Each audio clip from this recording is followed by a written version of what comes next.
कैसे हैं बच्चा लोग? हेलो।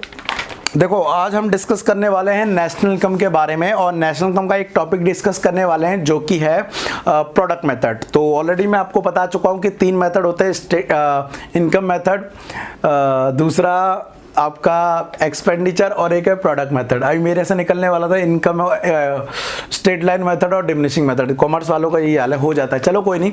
तो आपको समझ आ गया होगा कि 3 मेथड में से आज जो हमारा टॉपिक है वो केवल प्रोडक्ट मेथड है, और डिस्कस करेंगे कि प्रोडक्ट मेथड के अंदर क्या फीचर्स है, साथ ही double problem of double counting क्या होता है और इसके फॉर्मूले क्या है। तो चलिए शुरू करते हैं। मेरा नाम है रविकेश श्याम और आप देख रहे हैं इकोनॉमिक्स की 95+ सीरीज।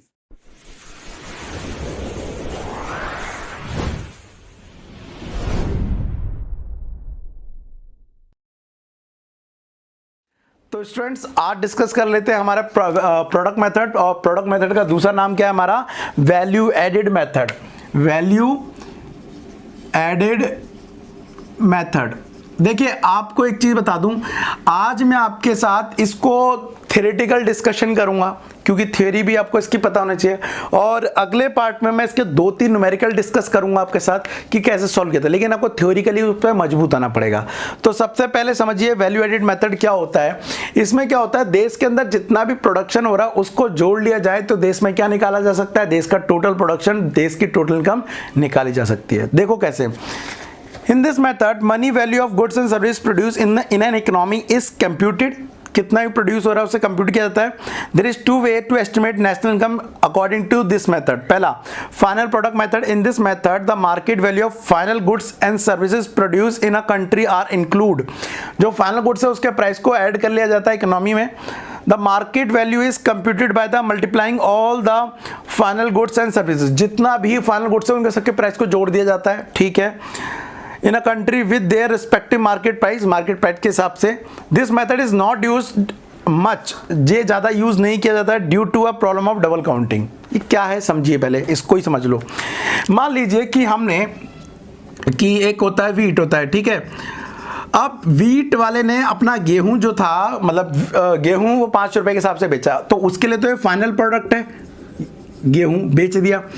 वो खरीदा किसी एग्जाम्पल के लिए चक्की वाले ने, और उसको पीस कर उसको क्या बना दिया? आटा बना दिया। और वो अब उसको कितने में सेल कर रहा है? 10 रुपए में सेल कर रहा है, ठीक है। मींस वीट का क्या बना दिया? फ्लोर बना दिया, आटा बना दिया। अब उसने वो आटा सेल कर दिया बिस्किट की कंपनी को एक, और उसने उससे बिस्किट बनाया, और वो कितने का सेल कर रहा है? 20 रुपए का।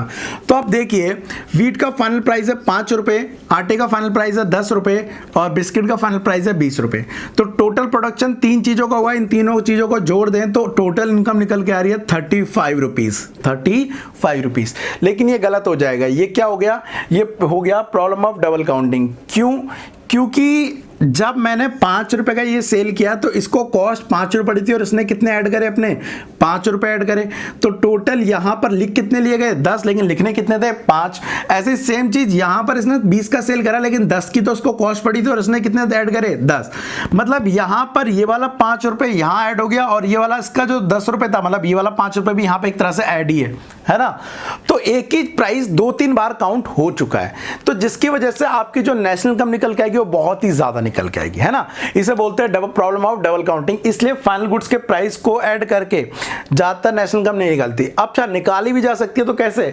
आप इसको ना लें, इसको ना लें, केवल किसको लें? जो लास्ट वाला फाइनल गुड्स है उसके प्राइस को लीजिए, तो नेशनल इनकम निकल के आ जाएगी। लास्ट वाला इनको नहीं लेना पड़ेगा, ये इंटरमीडिएट कॉस्ट कहलाए जाएंगे। तो एक तो ये था मेथड, लेकिन बताया इसको प्रॉब्लम ऑफ डबल काउंटिंग की वजह से नहीं लिया जाता। दूसरी चीज आ रही है यहां पर value added method. Value added method बोल रहा है, under this method from the value of output the value of intermediate consumption is deducted it to find the value of value added at product. तो कह रहा है कि यहां पर वैल्यू एडिट निकाली जाती है। वो कैसे निकाली जाती है? फॉर एग्जांपल, इसने 5 रुपए का सेल किया, इसने 5 का खरीदा और 10 का बेचा, तो कितने रुपए ऐड करे? 5। इसने 10 का खरीदा और 20 का सेल करा, तो कितने पैसे ऐड करे? 10। तो टोटल देखेंगे तो टोटल नेशनल इनकम कितनी निकल के आ गई? 20। ये है एक तरह का वैल्यू एडेड मेथड। तो इस तरह समझ लो, या आप ये समझ लीजिए कि टोटल यहां पर जो नेशनल इनकम निकल के आई है वो है कितना? 35 रुपीज आई है, जिसमें से इन सबको जोड़ने वाले, लेकिन उनके लिए ये जो गुड्स हैं ये इंटरमीडिएट है, 5 और 10 15, तो वो हम लेस कर देंगे तो हमारे पास नेशनल इनकम निकल के आ जाएगी कितनी, 20। तो वैल्यू एडिड मेथड से नेशनल इनकम निकालना बहुत अच्छा रहता है, जिसमें से हम वैल्यू ऑफ आउटपुट में से क्या लेस कर देते हैं, वैल्यू ऑफ आउटपुट में से इंटरमीडिएट कॉस्ट को लेस कर देते हैं। ठीक है, ये तो ओवरऑल ऊपर से। अब एक और चीज यहाँ पे दिया है, प्रॉब्लम ऑफ डबल काउंटिंग। वैसे मैंने एक्सप्लेन कर दिया प्रॉब्लम ऑफ डबल काउंटिंग कि क्या होता है, लेकिन आपके सामने एक और आ जाता है कि प्रॉब्लम ऑफ डबल काउंटिंग से बचने के क्या सॉल्यूशन है, क्या मेजर है, क्या ऐसे करेक्ट कर सकते हैं। तो बचने का दो ही तरीके हैं, या तो फाइनल गुड्स के प्राइस को लिया जाए, दो तरीके हैं, या तो फाइनल गुड्स के प्राइस को लिया जाए या वैल्यू जितनी बढ़ रही है उतनी को चेंज को लिया जाए, तो नेशनल इनकम सही निकलेगी, अदरवाइज गड़बड़ निकलेगी। तो ये तो आज का ज्यादा थ्योरेटिकल टॉपिक था, ज्यादा इंपॉर्टेंट नहीं था। ज्यादा इंपॉर्टेंट है आज का टॉपिक इसके फॉर्मूले, नेशनल इनकम के फॉर्मूले। पहले बता रहा हूं, जिन लोगों को भी ग्रॉस, नेट, प्रोडक्ट, वीए, इन सब की वैल्यू नहीं पता है, इनका टर्म्स नहीं पता है, तो पीछे की वीडियो देख लो, क्योंकि अगर पीछे की वीडियो नहीं देखी होगी तो ये वाला टॉपिक सर के ऊपर से जाने वाला है। बट ट्राई करते हैं एक बार, इसको मैं मिटा देता हूं और फॉर्मूले लिखता हूं आज के लिए आपके लिए कि क्या क्या फॉर्मूले यहाँ पर यूज होने वाले हैं। तो देखिए, सबसे पहले यहाँ पर जो सबसे पहले फॉर्मूला आ रहा है वो आपको यहाँ निकालना पड़ेगा कि estimation of value of output. तो मैं आपको 1 बाय 1 फॉर्मूला लिख देता हूँ यहाँ पर। सबसे पहले आपको निकालना आना चाहिए सेल। सेल कैसे निकालते हैं, प्राइस इनटू क्वांटिटी करके। जब हम प्राइस को उसकी क्वांटिटी से मल्टीप्लाई कर देंगे तो हमारे पास क्या आ जाएगी, सेल आ जाएगी। दूसरी चीज आपको क्या निकालना आना चाहिए, आपको निकालना चाहिए change in stock, change in stock. ठीक है, तो उसका फॉर्मूला क्या होता है, उसका फॉर्मूला होता है closing stock minus opening stock, minus opening stock होता है। ये दोनों चीजों को अगर ऐड कर दिया जाए तो निकल के आता है देश का वैल्यू ऑफ आउटपुट। तो हम वैल्यू ऑफ आउटपुट कैलकुलेशन कर लेते हैं, वैल्यू ऑफ आउटपुट। तो वैल्यू ऑफ आउटपुट एस्टिमेट करने के लिए आपको क्या करना है, सेल को ऐड कर देना है प्लस चेंज इन स्टॉक को, चेंज इन स्टॉक को। नोट करने वाली बात है यहां पर स्टार, अगर गलती से कहीं भी ये लिखा हो कि ये कौन सी सेल है, डोमेस्टिक सेल है, अगर कहीं पे भी लिखा हो कि ये जो सेल है वो डोमेस्टिक सेल है, इन दैट केस फिर आपको एक्सपोर्ट भी जोड़ने पड़ेंगे, क्योंकि हम यहाँ पर टोटल सेल लेते हैं। टोटल सेल मतलब चाहे वो देश के अंदर करी गई हो या देश के बाहर सेल की गई हो, है ना। तो इसलिए अगर ये कभी भी सेल के साथ डोमेस्टिक वर्ड लग जाए तो आपको एक्सपोर्ट को भी ऐड करना पड़ेगा। ठीक है, तो वैल्यू ऑफ आउटपुट निकल के आ गया। नाउ अब निकालते हैं हम वैल्यू एडेड। वैल्यू एडेड, तो ध्यान रखना वैल्यू एडेड को हम यहाँ पर टेक्निकल टर्म में GVA@MP भी पढ़ते हैं, GVA@MP। तो मैंने बताया था कैसे पढ़ेंगे इसे, ग्रॉस वैल्यू एडेड एट, यहाँ पे एट लगाएंगे, फिर मार्केट प्राइस। दोबारा बोल रहा हूँ, gross value added at market price. तो वैल्यू एडेड निकालने का फॉर्मूला यहाँ पर क्या हुआ, यहाँ पर हुआ value of output, value of output minus intermediate cost, intermediate cost, या इसको कॉस्ट की जगह कई बार क्या वर्ड यूज कर लेता है, कंजम्पशन वर्ड भी यूज कर लेता है। इंटरमीडिएट कॉस्ट क्या है, इंटरमीडिएट कंजम्पशन। तो आपका क्या निकल के आ गया, GVA@ हो। यहां पर जो मैंने ये निकाला है GVA@MP, GVA@MP, इसको GDP-MP भी बोल सकते हो आप, GDP-MP भी बोल सकते हो, कंफ्यूज मत होना। तो ये तो मेथड फर्स्ट के फॉर्मूले हो गए। मेथड सेकंड के फॉर्मूले बता देता हूं पहले आपको। तो मेथड सेकंड का फॉर्मूला देखो क्या है, यहां पर आपको नेक्स्ट कम प्रोडक्ट करने के लिए सबसे पहले देखो क्या बोला, identify the all the production unit, primary, secondary और टर्सरी सेक्टर के तीनों का प्रोडक्शन निकाल लो। उसके बाद calculate the gross value added each producing unit deducting intermediate cost. तीनों का प्रोडक्शन ऐड करने के बाद उससे इंटरमीडिएट कॉस्ट को लेस कर दो। तो नीचे देखो फॉर्म लिखा हुआ है, GVA@MP इज इक्वल टू, यहाँ पर GDP-MP होता है, जहां पर VA value of output, value of output and value of output, primary, secondary और टर्सरी तीनों का प्रोडक्शन जोड़ देंगे। यहां पर मैं लिख देता हूं, मुझे GDP-MP निकालना है या GVA@MP। तो value of output, value added आप प्राइमरी सेक्टर निकाल लें, वैल्यू एडेड आप सेकेंडरी का निकाल लें और वैल्यू एडेड आप टर्सरी का निकाल लें। तो जितना भी इन तीनों का प्रोडक्शन होगा, इन तीनों का, उन सबको जोड़ के क्या आ जाएगा, GDP MP आ जाएगा। बाद में उसे किसी में कन्वर्ट कर लेना। कई बार ना क्वेश्चन में आपको ये sale, closing stock, opening stock ये सब नहीं दिया होगा। कई बार आपको ऐसा दिया होगा प्राइमरी सेक्टर का प्रोडक्शन इतना है, सेकेंडरी का प्रोडक्शन इतना है और टर्शरी का इतना है, तो आपको कैलकुलेट करना पड़ेगा। तब आपका ये फॉर्मूला काम नहीं आएगा, तब आपका फॉर्मूला ये वाला काम आएगा। ठीक है, तो ये थे कुछ फॉर्मूले जो आपको आने चाहिए क्या निकालने के लिए, नेशनल इनकम निकालने के लिए। ठीक है, अब हम डिस्कस करेंगे इसके कुछ फॉर्मूले और कुछ क्वेश्चंस की कैसे सॉल्व किया जाएगा। तो एक इमेजिनरी क्वेश्चन मैं अभी डिस्कस कर लेता हूं, नॉर्मल सा, बाद बाकी हम डिस्कस करेंगे बाद अगले पार्ट में डिटेल में। तो देखिए फॉर एग्जाम्पल हमारे को प्राइस दिया है 10 रुपये, क्वांटिटी दी है 100, ठीक है, और चेंज इन स्टॉक दिया हुआ है, चेंज इन स्टॉक दिया हुआ है -100, चेंज इन स्टॉक दिया -100, ठीक है, और आपको यहाँ पर इंटरमीडिएट कॉस्ट दी हुई है यहाँ पर 400। कह रहा है कैलकुलेट GVA एट MP। ठीक है, तो सबसे पहले आप देखिए यहाँ पर एक सेल निकालनी पड़ेगी जिसका फॉर्मूला है प्राइस इंटू क्वांटिटी। प्राइस कितना है 10, यहाँ पे लिख देता हूँ 10 इंटू क्वांटिटी कितना 100, कितना आ गया 1000। क्लियर है, सेल निकालना। अभी ज़्यादा कंफ्यूज मत होना कि सर बहुत सिंपल वे में करा रहे हैं, बहुत इतना तरीके से नहीं करा रहे भाई, आगे कराऊंगा अगले पार्ट पे जिसमें न्यूमेरिकल ही डिस्कस करना है।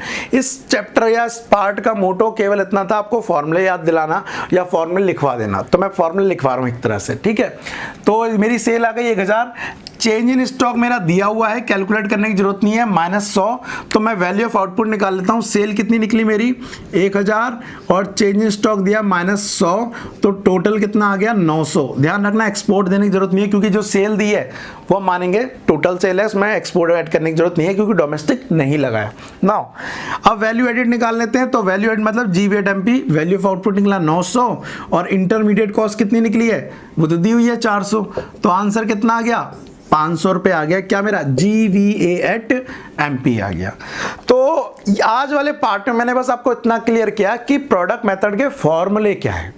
अगले पार्ट में मैं इसके कुछ न्यूमेरिकल डिस्कस करूंगा जो पेपर में आने के चांस बहुत ज्यादा होते हैं और बच्चे कई सारे इसमें कंफ्यूज भी होते हैं, वो मैं 3-4 न्यूमेरिकल करूंगा। बाद बाकी अगर आप आइडिया देते कि वो कौन से क्वेश्चन होने चाहिए तो प्लीज इंस्टाग्राम की आईडी पे मुझे शेयर कर दो वो क्वेश्चन जो इसके मैं डिस्कस करूं प्रोडक्ट मेथड के। इंस्टाग्राम आईडी मेरी क्या है, रवि कश्यप सर के नाम से आप सर्च कर सकते हैं। बाद बाकी आप देख ही रहोगे तो वहां पर मेरे को सेंड कर देंगे तो वो वाले क्वेश्चन में नेक्स्ट पार्ट में कराऊंगा। तो होपफुली आज के टॉपिक आपको समझ आ गया होगा कि कैसे प्रोडक्ट मेथड के फॉर्मूले को लिखा जाता है और उसमें कौन कौन सा थ्योरी पोर्शन है। ठीक है, अच्छा इससे रिलेटेड एक और चीज याद आया कि आपको प्रोडक्ट मेथड निकालते वक्त इसकी प्रिकॉशन को भी ध्यान में रखना है, इसकी प्रिकॉशन को भी ध्यान में रखना है। प्रिकॉशन क्या है वो समझिए। देखिए precaution of the value of add method, आप जब इस मेथड से नेशनल इनकम निकाले तो आपको इन 7 बातों का ध्यान रखना है। सबसे पहला, the value of intermediate goods should not be include. Intermediate goods को नेशनल इनकम में शामिल नहीं किया जाता। पेपर में कई बार क्वेश्चन आ जाता है, प्रिकॉशन लिखो तो याद रखना। दूसरा, purchase and sale of second hand goods should be exclude. Second hand goods को कभी भी प्रोडक्ट को यहाँ पर प्रोडक्शन में काउंट नहीं किया जाता। सेकंड हैंड गुड्स को, फॉर एग्जाम्पल आपने मेरा फोन जो मैं चला रहा था उसको खरीद लिया तो वो नहीं माना जाएगा सेल। ठीक है, imputed value of self consumption goods should be include. जो अपने लिए अपने गुड्स बनाया, ध्यान रखना, अपने लिए जो अपने गुड्स बनाया है उसकी इंप्यूटेड वैल्यू जो लगभग की वैल्यू है, जो मानी हुई वैल्यू है, उसको हम नेशनल इनकम में इंक्लूड करेंगे, प्रोडक्ट में ऐड करेंगे। लेकिन यहां पर आगे बता रहा है एक चीज और, चलो मैं बाद में बताऊंगा, इसमें देख लेते हैं। Own account production should be include, अपने लिए जो प्रोडक्शन किया वो भी इंक्लूड होगा। ठीक है, value of self consumption service जिसकी मैं बात कर रहा था, यही पॉइंट है। गुड्स तो ऐड होगा सेल्फ कंजम्पशन वाला, लेकिन सेल्फ कंजम्पशन वाली सर्विस ऐड नहीं होगी क्योंकि मैंने खुद को कितनी सर्विस दी है मैं ये अज्यूम ही नहीं कर सकता, ये मैं कैलकुलेट ही नहीं कर सकता। तो इन दैट केस इसलिए उसको इंक्लूड नहीं किया जाता एस्टिमेशन ऑफ नेशनल इनकम में। किसको? सेल्फ कंज्यूम्ड सर्विस को, गुड्स को किया जाता है। And 6 point, commission earn on the account of sale and purchase of second hand goods. लेकिन सेकंड हैंड गुड्स को परचेज और सेल करने पे जो कमीशन अर्न किया जाता है उसको नेशनल इनकम में ऐड करेंगे। ओला वाले कर रहे हैं ना, ओला वाला क्या करता है, सॉरी ओला थर्ड पार्टी है, OLX वाले कर रहे हैं। OLX वाले क्या करते हैं, ऐसे एक जना से सेकंड हैंड गुड्स लिया दूसरे को बेच दिया, तो ये क्या है, बीच का कमीशन कमा रहे हैं, तो इस बीच के कमीशन को नेशनल में शामिल किया जाएगा। And last, the value added in the government sector is equal to compensation of employees only. कह रहा है और the value added in the government sector is equal to compensation of employee only.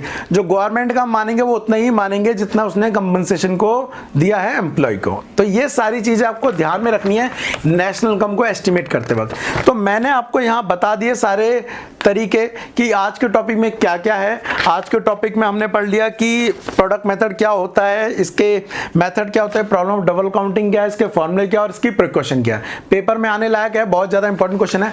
अगले part में मैं आपके साथ discuss करूंगा इसके फॉर्मूले के साथ इसके न्यूमेरिकल कहां से करवाऊंगा। न्यूमेरिकल आप मुझे बताएंगे कि कहां से करवाने हैं। आपको वो न्यूमेरिकल प्रोडक्ट मेथड के मेरे को इंस्टाग्राम की आईडी पे सेंड कर देना उसकी फोटो। इंस्टाग्राम की आईडी क्या है मेरी, रवि कश्यप सर के नाम से आप सर्च कर लेना।